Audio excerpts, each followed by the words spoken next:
জহিরুল্লাহ নবী, আমাদের হারুন সহ মহানগর অনেকে, আমাদের অঙ্গ সংগঠনেরও যারা এখনো জেলে আছে, বা এখন আমরা যারা অনেকেই মামলার রায় হয়ে গেছে, রায় হয়ে যাওয়ার পরে কোর্টে সারেন্ডার করার পরে তাদেরকে জেলে পাঠিয়ে দিতেছে। এইটার প্রতিবাদ জানানোর জন্যই আমরা একটা 26 তারিখ আমরা একটা প্রতিবাদ সমাবেশ আমরা দিয়েছিলাম এখানে। সেই ব্যাপারে আপনাদের মধ্যে থেকে অনেকে আসছে, কথা বলছেন, আমাদের মহানগরীও বলছেন, আমাদের ওইলিশার যারা এরাও বলছেন যে এখন গরমটা একটা প্রচন্ড তাপদাহ চলতেছে, যেটা আসলে দাঁড়ায় থাকাই একটা মুশকিল হচ্ছে। এই কারণে আমরা আপনাদের সবার আগে আমরা মহানগরী বসছিলাম অঙ্গ সংগঠন সহ, সেখানে আমরা আলোচনা করছি যে আমরা প্রোগ্রাম আমাদের ঠিক থাকবে, তবে আমরা কয়েকটা দিন পিছাই দিব। ঠিক আছে আপনারা একমত আছেন আপনারা?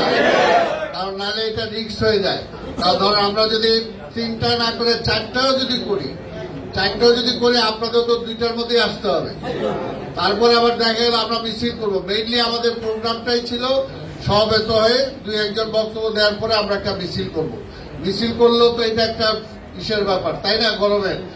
কাজেই এই প্রাকৃতিক কারণে আমরা এটা কয়েকটা দিন পিছিয়ে দিলাম।